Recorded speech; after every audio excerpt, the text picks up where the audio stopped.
Juste vivre l'instant présent, profiter à fond, montrer tout ce que je sais faire, donner le meilleur de moi-même. Et je suis sûre que vraiment si je vis l'instant présent, que que je ne pense pas au résultat, tout marchera. Elle mérite vraiment de participer à ces Jeux Olympiques et on fera tout pour que ce soit elle qui représente la France aux Jeux de Paris. J'aurai la chance de courir sur deux distances, donc moi j'en veux pas une seule. Si j'y vais, ça sera mes derniers Jeux Olympiques, donc j'ai envie d'en ramener deux pour la France et deux pour le territoire. Ça va être une très belle année. Déjà, c'est aussi des choses dont on va se souvenir toute notre vie. Après, là, on est qualifié. Quand on va prendre le départ d'une compétition, c'est la médaille d'or. Donc on a vraiment un outil qui est dédié au canoë-kayak, mais qui correspond pleinement à un outil pour faire de la performance. Les athlètes de haut niveau du club, et tout particulièrement Loïc et Adrien, jouent un rôle de locomotive. Et nos jeunes aujourd'hui ont besoin de plus en plus d'exemples.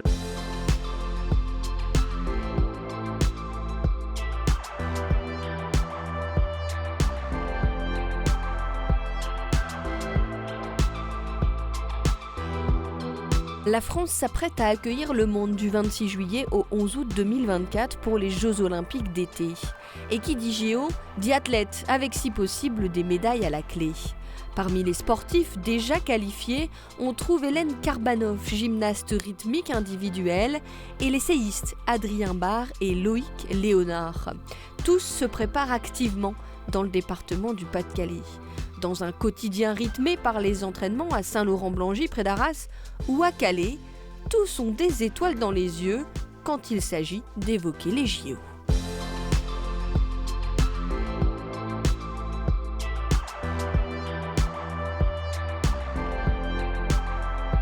C'est juste incroyable, c'est mon pays, notre pays, public français.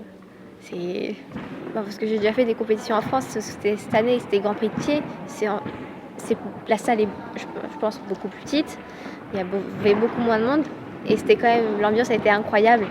Du coup ça faisait vraiment du bien et de se faire porter par le public, ça m'apporte de la force et encore plus d'envie de vraiment tout donner vraiment jusqu'au bout.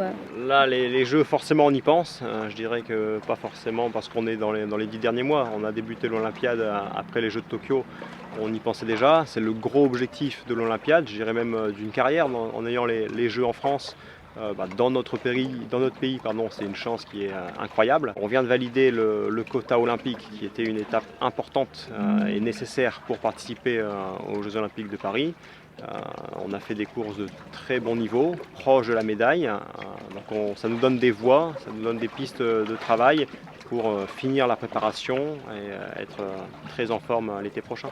On y pense tous les jours, j'y pense tous les jours depuis des années. Ça sera ma troisième Olympiade, donc les Jeux Olympiques c'est mon quotidien, c'est mon point de focus. Aujourd'hui on a terminé les championnats du monde, la dernière compétition avait lieu il y a 3 semaines et demie, 4 semaines maintenant. Et donc on a pris un peu de repos justement pour bien prendre de l'air et prendre un peu de recul avec tout ça. Et aujourd'hui on en est au point où on est en train de planifier la saison, de planifier la préparation avec l'entraîneur, avec le staff de l'équipe de France, en collaboration avec le club aussi également. Du coup ce qu'on fait c'est que on commence à réfléchir les endroits de stage, les dates, mais tout ça on va essayer de bien le coordonner pour que ça soit le plus fluide possible et surtout bien avant même de placer ces stages et ces dates, on va d'abord essayer de bien identifier les points sur lesquels il faut qu'on progresse. Donc là on est vraiment dans une période de construction de la préparation olympique. Du coup c'est un moment que j'aime beaucoup, c'est assez excitant, on est en train de vraiment tout affiner. Et une fois qu'on aura terminé cette préparation, on sera vraiment à 200%, on sera dans un tube, dans un tunnel jusqu'au jeu.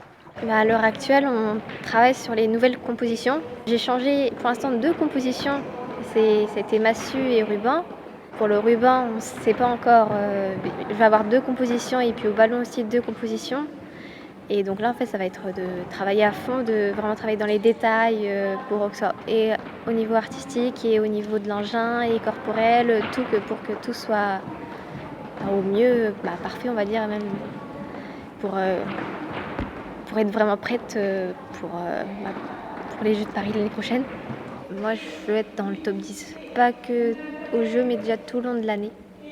Et puis après forcément aux Jeux, c'est ce qui est logique. Mais après, je veux pas me focaliser sur un résultat ou quoi que ce soit, je veux juste vivre l'instant présent, profiter à fond, montrer tout ce que je sais faire, donner le meilleur de moi-même. Et je suis sûre que vraiment, si je vis l'instant présent, que que je ne pense pas au résultat, bah, tout marchera. On met tout en œuvre pour qu'elle se sente mieux, le mieux possible le jour J. On travaille sur les compositions, c'est tout dans le détail, il y a 4 exercices à présenter, il faut que ce soit parfait, il faut qu'elle se sente bien, il faut que toutes les conditions soient réunies, il faut que toutes les composantes de chaque exercice soient bien claires. La partie exécution, la partie du choix des diffs corporels pour mettre l'athlète en valeur. Et après la dimension artistique qui aujourd'hui prend vraiment une grande importance pour que les gymnastes se différencient les unes entre elles. C'est-à-dire que aujourd'hui, pour être classé dans les 10 meilleures mondiales, il faut vraiment avoir cette notoriété. On sait que c'est Hélène Karbanoff, parce qu'elle a cette personnalité-là et des choses qu'elle fait que personne ne fait. Il faut se démarquer en fait, il faut marquer les juges et c'est ce qui permet d'atteindre cette notoriété internationale. Pour parvenir à leurs ambitions, les 3 athlètes ont la chance de pouvoir s'entraîner en majorité dans le Pas-de-Calais, leur territoire d'origine. Ils bénéficient d'installations de haut niveau, soutenues et financées par les collectivités locales, dont le département du Pas-de-Calais. Comme par exemple la structure construite en bord de Scarpe pour le canoë-kayak. Un avantage certain dans le cadre de la préparation que ces athlètes mènent actuellement, entourés de leur staff, de leur famille, de leurs amis.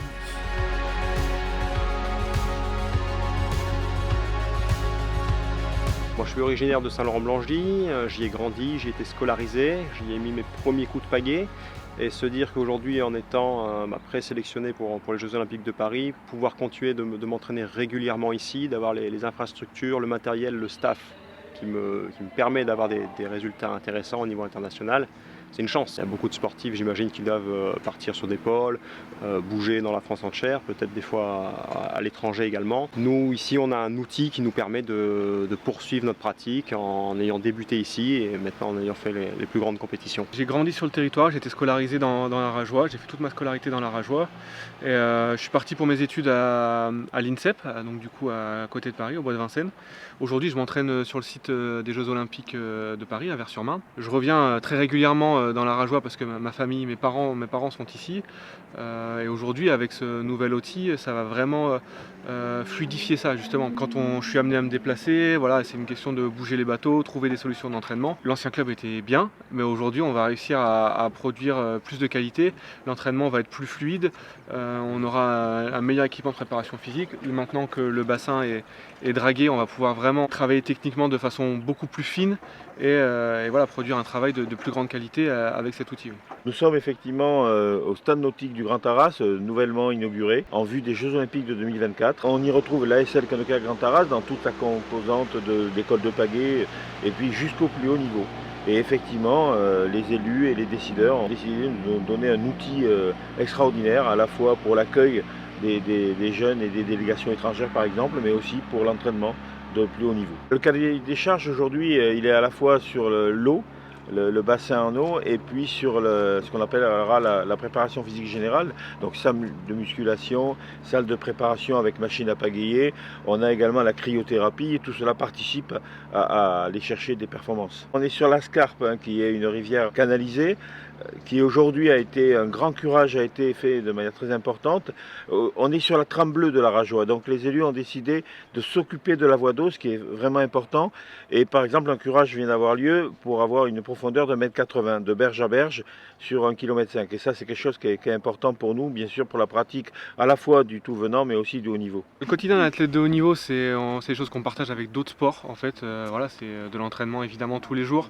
On varie entre le bateau, qui est l'essentiel de notre préparation, et la préparation physique générale. Si je dois résumer sur une semaine, on fait entre 12 et 15 heures de bateau, et après on fait encore 5-6 heures de préparation physique générale à côté. En préparation physique, ça peut être de la musculation, mais on va aussi faire de la course à pied, du vélo. L'hiver, on va faire du ski de fond. Voilà, on est amené à faire beaucoup d'activités, c'est ce qui m'a amené à beaucoup aimer voilà, cette préparation dans mon sport. Le quotidien, c'est beaucoup d'entraînement, un rythme de vie assez minuté. On essaye de tout rassembler pour non seulement exécuter ces heures d'entraînement, mais aussi les exécuter de la bonne façon, donc arriver à chaque fois avec le bon niveau d'énergie pour pouvoir répondre et vraiment optimiser chaque instant de la préparation.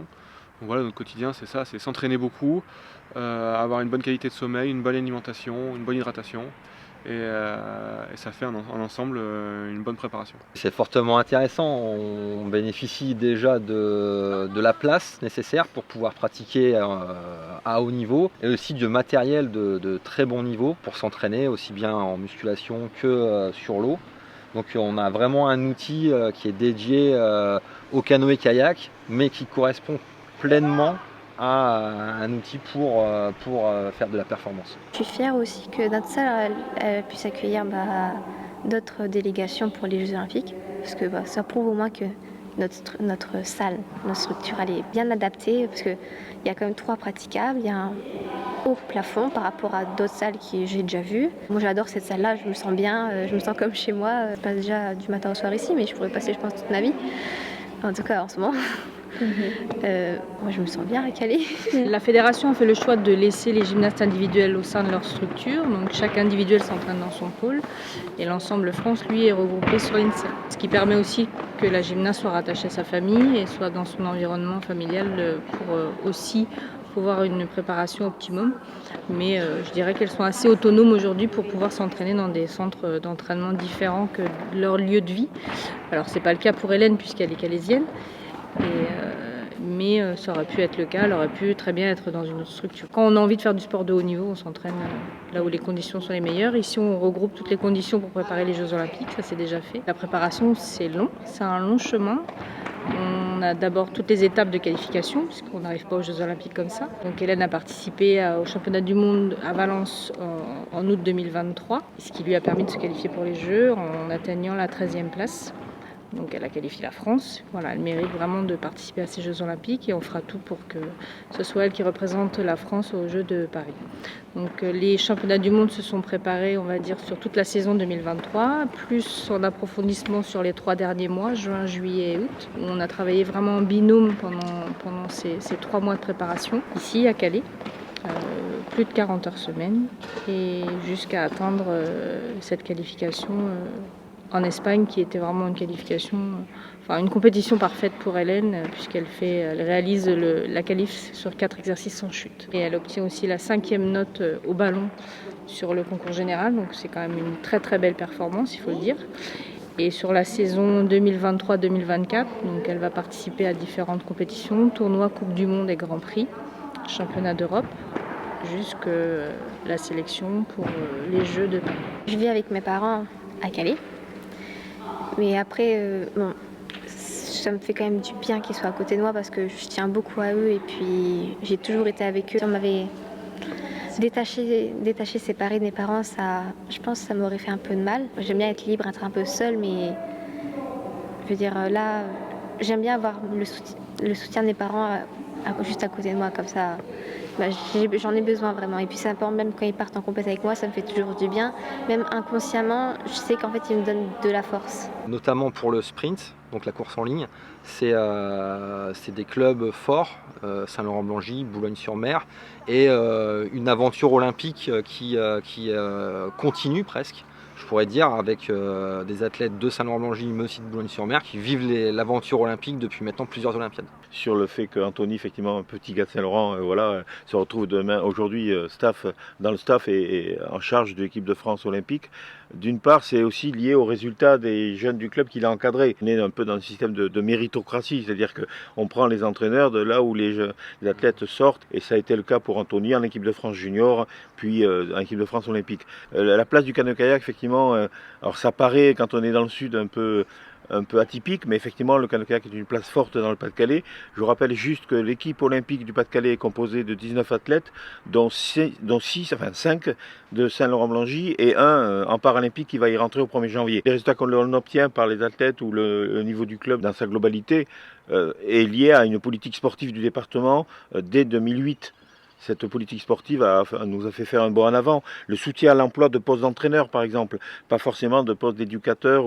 Ça, c'était important. Le soutien aux athlètes. Le budget du club s'est multiplié par 4 grâce au département, à la politique sportive du département, qui est aussi, je le dis, c'est basé sur le niveau, mais aussi sur l'accueil des scolaires, l'accueil des jeunes et autour du sport santé et du sport handicap.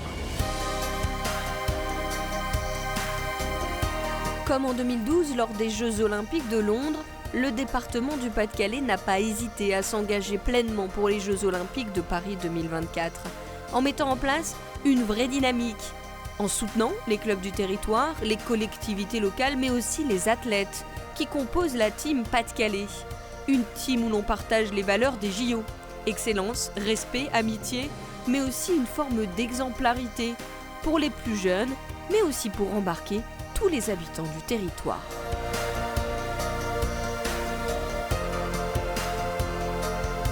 Moi, c'est plus une idée de professionnalisme et de cohérence avec la démarche de très haut niveau. Un athlète de haut niveau, s'il veut être très performant, il doit réussir à avoir un équilibre entre sa vie personnelle, sa vie sportive, sa vie professionnelle. Avoir un mode de vie et une hygiène de vie saine. L'exemplarité, c'est de fait quelque chose qui découle en fait de la démarche de très haut niveau, avec toutes les valeurs que ça transmet. L'engagement, le dépassement de soi, la rigueur, la régularité. On entendait aussi la transmission aux nouvelles générations, d'où votre présence ce week-end, quoi. C'est des choses qui nous paraissent complètement normales. Moi, mes premiers entraînements, ils ont été faits par des athlètes du club qui étaient entre 15 et 16 ans, et ils s'occupaient de transmettre déjà dès le plus jeune âge, d'entraîner d'autres athlètes. Et ça s'est toujours fait comme ça ici, et en fait c'est une très bonne façon que chaque athlète comprenne en fait que ça va dans les deux sens. On donne aujourd'hui, des plus grands donnent aujourd'hui aux plus jeunes, et demain toi tu vas donner aussi et tu vas partager comme ça. Donc c'est comme ça qu'on a appris le canoë, et aujourd'hui on essaye de rendre un minimum tout ça, quoi. Au retour des mondes, on m'a fait une première surprise dans la salle déjà par le club, on va dire. Déjà ça, j'étais vraiment très surprise, mais dans le bon sens. Ça m'a vraiment fait du bien, parce que jamais j'aurais pu penser que ça puisse se produire, ce genre de choses. J'étais très émue. Je suis arrivée dans la salle, j'ai pleuré direct. 2 semaines après ça, on m'a fait pareil, c'était avec la mairie, et puis le pôle et le club aussi. Puis il y avait Delphine aussi, pareil, ils ont fait une petite vidéo pour moi. Ils ont regroupé des photos et des vidéos de quand j'ai commencé jusqu'à maintenant, avec toutes les personnes qui m'ont toujours entourée, soutenue toutes ces années. Puis aussi, j'ai vu tout plein de personnes qui sont venues sur place, rien que pour moi aussi. Ça me fait vraiment du bien, et puis je me sens soutenue quand même. Puis ça me rajoute de la force en plus, et ça me permet d'y croire encore plus. Est-ce que aussi tu te sens un rôle un peu de modèle? Il y a plein de petites jeunes là qui sont autour de nous. Est-ce que du coup tu sens déjà que tu as aussi un rôle à porter, toi, avec peut-être des valeurs, les valeurs de l'olympisme certainement, mais d'autres valeurs aussi que tu incarnes finalement? Oui, je ressens que j'ai quand même un rôle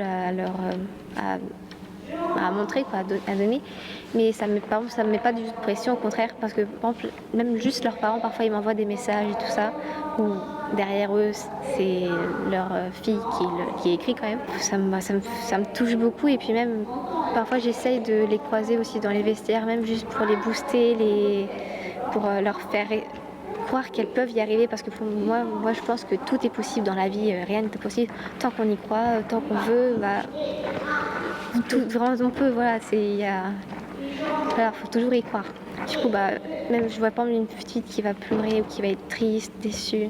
Je vais dire, mais t'inquiète pas, je suis sûre que tout va bien se passer, il faut juste que tu y crois, que tant que t'es passionné, tu peux y arriver. Je partage un petit point commun avec Jimmy Gressier de Boulogne-sur-Mer, le coureur bien reconnu dans le coin et assez impressionnant par ses performances. Mon point commun avec Jimmy, c'est qu'on fait tous les deux partie de l'armée de champions. Donc du coup, c'est un dispositif qui permet à des athlètes de haut niveau d'être non seulement soutenus, mais d'être engagés dans l'armée. Donc lui comme moi, on est engagé dans l'armée, on a une solde de soldats et on est détaché à 100% pour s'entraîner. L'armée nous accompagne donc du coup par ce dispositif dans notre préparation pour les Jeux Olympiques. Donc je suis amené à croiser Jimmy Gressier très régulièrement. On s'envoie des messages de soutien dans la préparation, on suit les performances les uns des autres. Je cite Jimmy, mais il y en a bien sûr plein d'autres. En 1966, des tours HLM se montent à Saint-Nicolas et les gamins traînaient les quartiers et le conseil municipal de Saint-Laurent avait décidé de créer une maison de jeunes. Et dans cette maison de jeunes, on trouvait plusieurs activités, dont le canoë-kayak. C'est parti comme ça. Voilà, on est sur la politique de la ville aujourd'hui, n'est-ce pas? Ouais. Et puis, de chemin faisant, le club a participé à ses premières compétitions en course en ligne sur eau plate. Puis les premiers chemins de France en 1975, premier sélectionné en équipe de France en 1981. Et puis après, l'histoire olympique s'était inscrite. 1988, les Jeux Olympiques de Séoul, qui a donné envie de revoir des gens du club y participer. Donc une politique au club a été mise en place avec des moyens trouvés pour cela. Et puis des titres de champion du monde sur le marathon, sur la course en ligne. L'aventure de Marie Delattre, 3 Jeux Olympiques, médaillée de bronze à Pékin, la 40e médaille de la délégation française à l'époque. Et puis ensuite, Thomas Simard, Adrien Barre aux Jeux de Rio, 2 sélectionnés, ils font 8e et 9e. Et l'aventure de Tokyo avec Adrien qui nous a fait rêver à 2 cm, il passe près de la médaille. Et puis maintenant, bien Loïc et Adrien vont continuer à écrire cette belle histoire de l'olympisme avec le club. Les athlètes de haut niveau du club, et tout particulièrement Loïc et Adrien, même s'il n'est pas là au quotidien, jouent un rôle de locomotive. Et nos jeunes aujourd'hui ont besoin de plus en plus d'exemples. Et ce sont des exemples. Et effectivement, on a parlé tout à l'heure du coach. Et tout petit, il arrive dans un club, il grandit et il écrit son destin. Et là, c'est pareil. Et je trouve que leur présence déjà ce week-end, par exemple, est importante pour les jeunes, pour les parents, pour les bénévoles. Et puis le second point, je veux dire, qui me touche beaucoup, c'est que les Jeux à Paris, quelle belle idée, cette cérémonie d'ouverture sur la Seine. Alors quand on fait du kayak, être une cérémonie d'ouverture sur une barge, sur l'eau, ça va être quand même assez magique. Vous allez accueillir ici, là, dans cette salle, la délégation américaine, ça aussi, c'est du plus, quoi. Enfin... Oui, c'est très valorisant. C'est-à-dire qu'ils ont choisi cette structure-là parmi beaucoup qu'ils ont visité. Ils ont mis vraiment l'accent sur Calais. Ils sont très heureux de venir à Calais. Moi, j'ai pu discuter au championnat du monde avec la responsable de la gymnastique rythmique américaine. Et ils sont ravis de venir vraiment ici profiter de cette structure avant les Jeux Olympiques. Donc maintenant, il faut que la qualification se fasse, mais ils sont très très heureux. Aujourd'hui, on a signé avec l'équipe d'Ouzbékistan, qui est la 3e nation asiatique derrière la Chine et le Japon. On accueille 2 athlètes du Sénégal qui, dans le cadre d'une bourse du Comité international olympique, on a été retenu, donc le site a été retenu, il y avait 4 sites dans le monde préemptés, et donc on a été retenu, on espère les suivre également aux Jeux Olympiques de Paris. Et puis aujourd'hui, on a reçu, par exemple, au retour du championnat du monde de Duisbourg, on avait 6 délégations, Brésil, Chili notamment, pour effectivement continuer cette démarche. Donc on est en négociation, pour rien vous cacher, on est en secteur concurrentiel avec d'autres pays européens, l'Allemagne, le Portugal, la Belgique, mais aussi d'autres sites français. On s'inscrit aussi dans des valeurs dans cette opération-là, c'est ce qu'on dit aux nations, c'est qu'effectivement on souhaite que le Chili vienne, bien l'idée c'est d'aller aussi dans les écoles, expliquer ce qu'est le sport au Chili. On veut confronter des sociétés, des cultures différentes. Voilà, tout cela, je parle de valeurs de l'olympisme, ça reprend tout cela. Donc il y a le très très haut niveau, et puis le sport est un alibi pour faire plein de choses. Pour aller chercher des médailles aux Jeux, et puis pour faire plein de choses à côté. L'équipe olympique et paralympique du Pas-de-Calais compte 22 sportifs de haut niveau. Pour certains, le précieux sésame n'est pas encore acquis. Cet été, c'est tout un territoire qui les soutiendra presque à domicile. De quoi souhaiter de belles performances.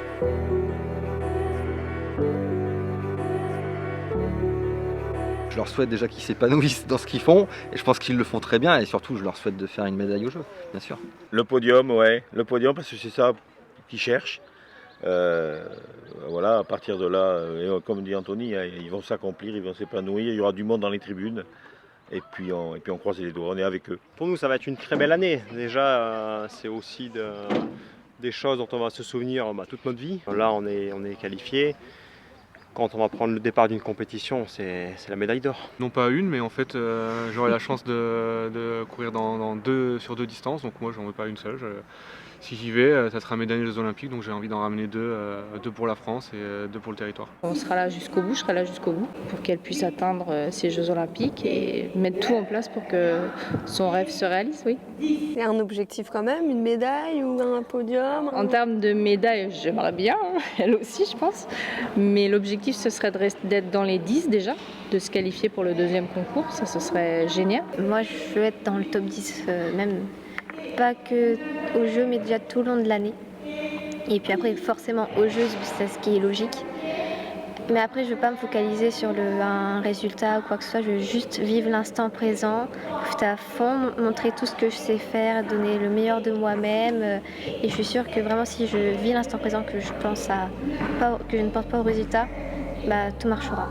Autre événement de taille avant les Jeux Olympiques qui débuteront en France à partir du 26 juillet, le passage de la flamme olympique se fera dans le Pas-de-Calais le 3 juillet 2024. 7 sites seront ainsi traversés. Arras, Berck-sur-Mer, Boulogne, Calais, Saint-Omer, le parc d'Olin et l'agglomération de Lens-Liévin. Autant de belles émotions à partager collectivement.